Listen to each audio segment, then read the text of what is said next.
തിരുവില്ലാമല മല്ലേശമംഗലത്ത് കുടിവെള്ള പൈപ്പിന് വേണ്ടി ചാലുകീറി റോഡ് തകർന്നു. കുടിവെള്ളം ലഭിക്കാതെ പ്രദേശവാസികൾ.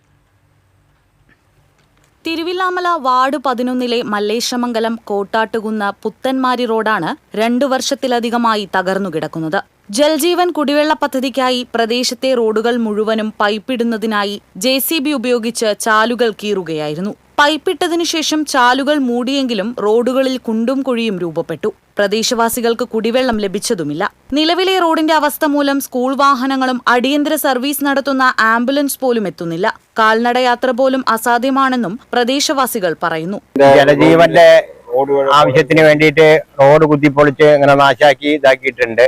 2 വർഷമായിട്ട് അതിനെ റിപ്പയർ ചെയ്യുകയോ കാര്യങ്ങളോ അതൊന്നുമില്ല. ബസ് വരാനും ബുദ്ധിമുട്ട്, പിന്നെ വലിയ വണ്ടികളൊക്കെ വന്നു കഴിഞ്ഞാൽ മതിലിടിച്ച് ബുദ്ധിമുട്ടായിട്ട് വരുന്നു. വണ്ടികൾ വരുമ്പോൾ 2 വണ്ടി എതിരാണ് വണ്ടി വരുമ്പോൾ ഭയങ്കര ബുദ്ധിമുട്ടാണ്. വണ്ടിയൊക്കെ വീട്ടിലേക്ക് ആ സൈഡിലേക്കാണ് കയറി പോണത്. മഴ പെയ്യുമ്പോഴും ചെറിയ കുട്ടികൾ വരുമ്പോഴൊന്നും മാറി നിൽക്കാനൊന്നും പറ്റാതെ സ്കൂൾ വണ്ടികൾ വരുമ്പോൾ ഭയങ്കര ബുദ്ധിമുട്ടാണ്. ഒരു വണ്ടികൾ വന്നാലോ അപ്പുറം മുട്ടിയിട്ട് വേണം നടക്കണമെങ്കിൽ. അവനവന്റെ ഇതും കുട്ടികളെ വണ്ടി വിളിച്ചാലും കൂടി വരാണ്ടിരിക്കുന്നു. ഇന്നത്തെ അവസ്ഥ അങ്ങനെയായി പോയിക്കൊണ്ടിരിക്കുകയാണ് ഈ ഭാഗത്ത്. ഒരു ബസ് വന്നാലോ അല്ലെ ഒന്ന് മാറി നിൽക്കാനോ യാതൊരു ഇതുമില്ല. റോഡ് ഭയങ്കര മോശമാണ്.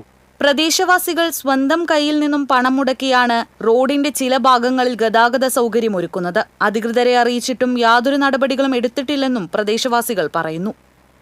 TCV news, Chelakkara.